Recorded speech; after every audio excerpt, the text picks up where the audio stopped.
Okay friends, now we will see about the errors in measurement. The uncertainty in the measurement is called an error.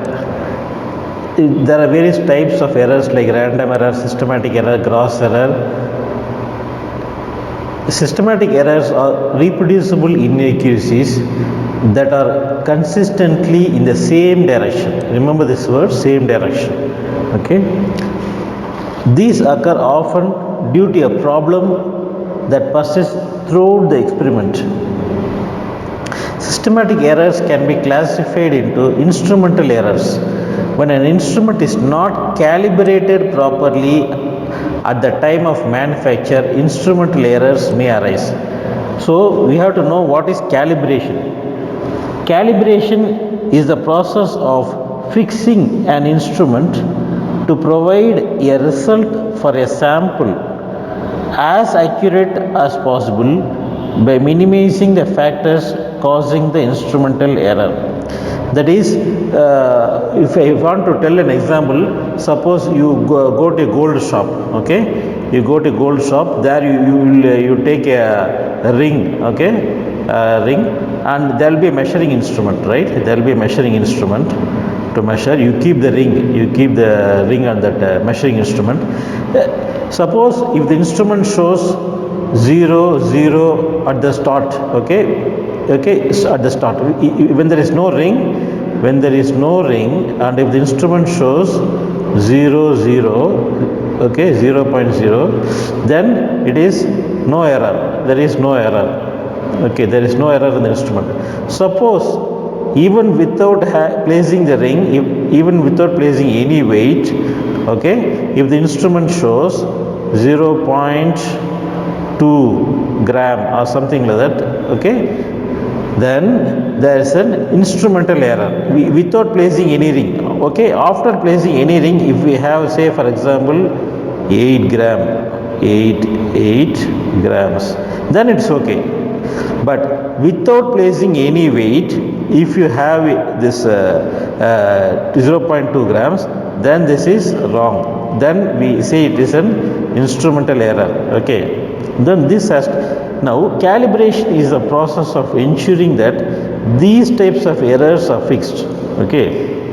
That is, in the calibration where the instruments are fixed, that is, the errors are fixed such that before giving it to the customers or shop owners or before sales, these types of errors doesn't arise.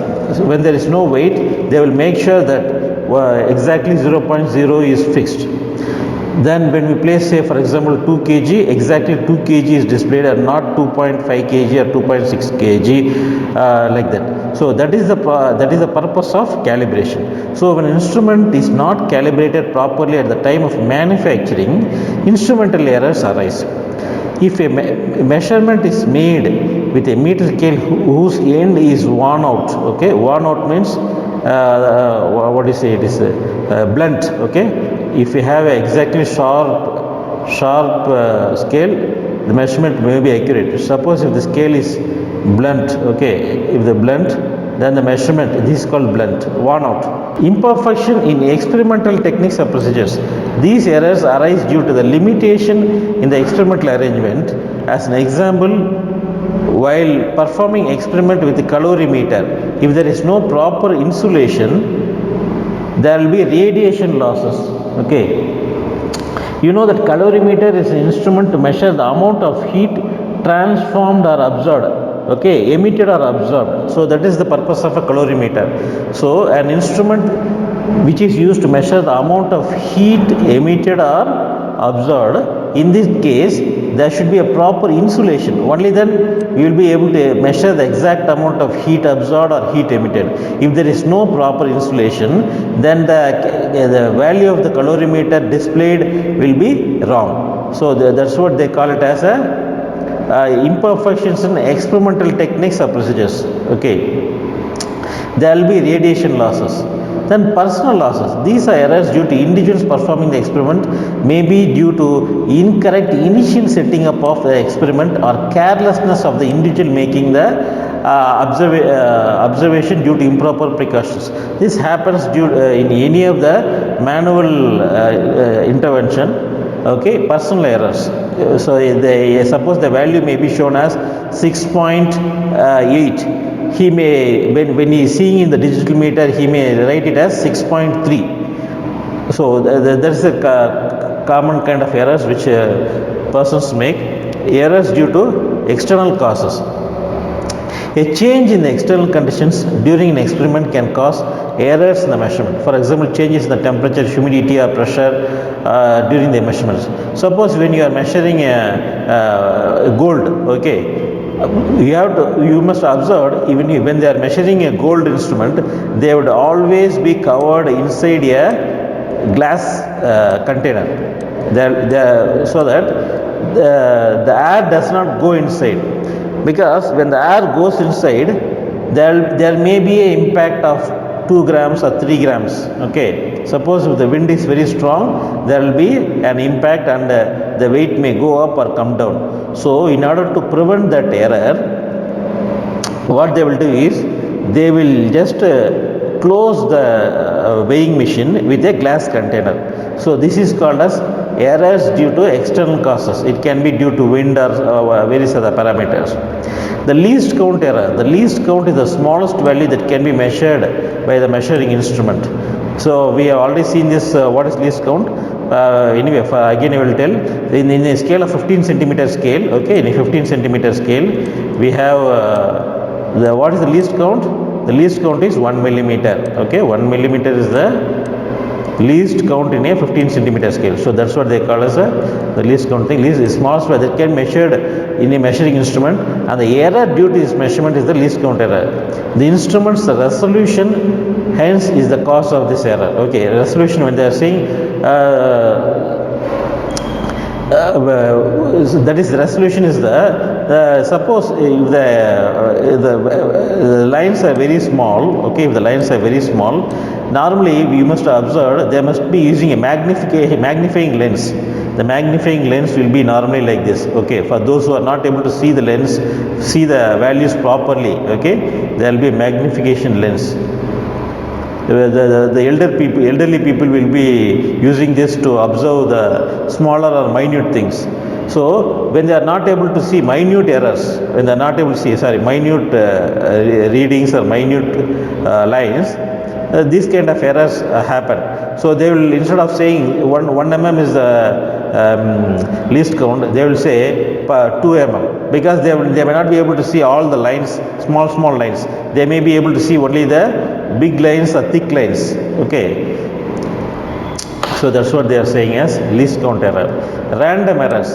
Random errors may arise due to the random and unpredictable variations in the experimental conditions like pressure, temperature, voltage, supply, etc. Errors may be due to personal errors by the observer who performed the experiment. Random errors are sometimes called chance errors. When different readings are obtained by a person every time he repeats the experiment. For example, consider the case of a thickness of a wire measured using a screw gauge. The reading can be taken may be different for different trials. In this case, large number of measurements are made. Suppose it is not only that, say, if one person measures, there are different scenarios. One person taking a wire and measuring the diameter. Okay, suppose this is the wire. They are taking a screw gauge and measuring the diameter of the wire. Okay, in all the locations the same diameter has to come. When he is measuring the diameter, here maybe, say for example 2 mm, here maybe when he is measuring it may come as 2.3 mm, when here it is measuring 1.9 mm. So when he is measuring again, the values may differ. Again, not only that, when some other person measures, this is person A, when some other person B measures it, okay, when some other person B measures it, okay, he may be the first reading may be 2.2, the second reading may be 2.3, third reading may be 1.95. So this differs not only from the same person when he takes the reading again, but also with different persons, different readings may come. So in these kind of situations, we take an average or mean. Okay, number of trials are taken, and we take an arithmetic mean or average. Okay. So the next type of error is gross error. The gross error is caused due to the sheer carelessness of an observer. So, for example, reading an instrument without setting it properly, taking observations in the wrong manner, without bothering about the source of error, recording wrong observations, using wrong values. These errors can be minimized only when an observer is careful and mentally alert. So I think it's very clear, gross error is totally due to a carelessness of the. So when a question arises about gross error, remember the keyword. Keyword is the carelessness of the observer. Carelessness is the keyword here. Okay. So error analysis. So once we have collected an error from the instrument by measuring, then we have to make an analysis about the errors. So why we have to make an analysis? Only when we make an analysis about the error, we may be able to correct the errors next time or minimize the errors next time. So we have to make an analysis. So what are all the type of analysis that is there is, we will see. First one is the absolute error.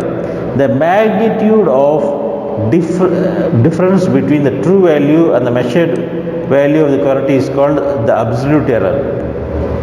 That is, the difference between the true value and the measured value is called as the absolute error. Suppose the true value, suppose you have a scale, okay, suppose the weighing machine, okay, suppose you have a weighing machine, and a person stands on the weighing machine. The weighing machine shows actually the weight is weighing machine shows 89 kg, okay, but you know the actual weight of the person is say 90 kg. So what is the error? Actual value. The actual value is 90 kg. The actual value is 90 kg, but the instrument shows 89 kg. The instrument shows 89 kg. So what is the error here? In this case, the error is 1 kg. Okay, that's what is the difference. The magnitude of difference is the 1 kg. That's what we call it as the magnitude. Okay. Now you will be able to understand this clearly more better when we are solving problems, instead of just seeing this formulas or calculations. Just see, this is the normal mean. We are taking in the values of all the errors, and we are, suppose if there are 10 errors, we add all these 10 divided by 10. Or if suppose if there are taking 5 readings, we take A1 plus A2 plus till A5, then divided by 5. So that's what they call it as mean. And we will be able to, we will see all this, and the difference, that is that is delta A1 is, that is the mean value minus that A1. Okay, that is, say for example, when we are measuring first time, we take it as 89. When we are measuring second time, we are getting as 89.2. When we are measuring third time, we are getting 89.3. When we are measuring fourth time, we get as 90.2. Okay, we take this value, 89 plus 89.2 plus 89.3 plus 90.2. Okay, 90.2 divided by 5. Suppose we get the value here as 89.5, assuming 89.5 comes here. Okay, then the mean value here is 89.5. okay, minus, what is the value? A1 value is first 89. A1 value is 89. This is A1 value. This is A1. Okay, A1, A2, A3. Okay, so this is 89.5. Is the mean average. Then the A1 value is 89. Then A2, the A mean is 89.5, and A2 value is 89.2. 2. So we will see all this in, using an example. So I hope you must have understood what is the absolute error. So the mean absolute error. So the mean absolute error. Here why they have given modulus is even if they get some minus values, okay, 89.5 minus 89.2 is 0.3. Suppose you get minus, even that should be considered as the minus value should not be taken into consideration. We have to just suppose if it is 89.2 minus, suppose 89.2 minus 89.5, you may be getting as minus 0.3. That should be taken as 0.3. That's why they have given this, okay, modulus. The mean absolute error, the arithmetic mean of the absolute error in all the measurements is called the mean absolute error. So here we use these values, okay, here we use these values, this value comes here, this value comes here, okay, then we are taking an average of that. So that is what is called as mean absolute error. Then relative error. Relative error is the mean absolute error minus mean value. Mean absolute error here this value. This mean absolute error comes here. Mean absolute error divided by AM. AM is the mean value here. This comes here. Mean value. So then percentage value. So finally we are finding out what is the percentage error, okay, what is exactly the percentage. In order to know the percentage, we are just using this formula into 100. Into 100 when you put, you will get the values in terms of percentage. So we will see with the help of an example. In a series of successive measurements in an experiment, the readings of the period of oscillation of a simple pendulum, okay, in case of simple pendulum, the period of oscillation found to be 2.6, 2.56, 2.42, 2.71, etc. Calculate the mean value of the period of oscillation. What is the mean value? Here it is AM. Similarly here, since time is taken here, we are taking as all these are time T1, T2, T3, T4, okay, and T5. So here, since all these are time, we take it as mean of the time, that is TM, okay, average of the time. Mean means average, okay. So we add all these and we get 624, and we just round it off to two values, 2.62. This is the mean value of the period of oscillation. Then the second thing, absolute error. What absolute error? Then we find the absolute error. What is the absolute error? See, observe here. The absolute error is given by, okay, del A1. Similarly, here we take it as del T1. Okay. Del T1 is the 2.62 minus this first value T1. 2.62 minus T1. This is T1. 2.62 minus T2, okay, this is T2. So similarly we calculate all that, and finally we get del T1, delta T1, we get 5 values, delta T5, okay. Then we take average of the difference, then we take an average of the difference value, okay, absolute error difference value, and finally what we get? Here we get 0.108, which is rounded off as 0.11, okay. Since we have 8 here, we take 1. If suppose if the value is 5 or above 5, here we can take it as 1. Suppose the value is below 4, below 5, okay, 1 to 4, we cannot take, we have to just take it as 0.10. Okay, I hope you know these things. Relative error. Relative error is delta Tm, this value, delta Tm, 0.11 divided by 2.62, this value comes here, is the relative error, okay. Then same thing as percentage, this relative error into 100 is, we need to convert how much, so totally we are trying to see how much is the error percentage, means we have to multiply it by 100. So then we take time period of the simple oscillation is 2.62 plus or minus 0.11, okay, plus or minus 0.11. So this is the value here. 2.62. Here this is 2.62, that is Tm. Okay, 2.62, that is Tm plus or minus del plus delta Tm, del Tm. T is equal to Tm plus del Tm. Okay.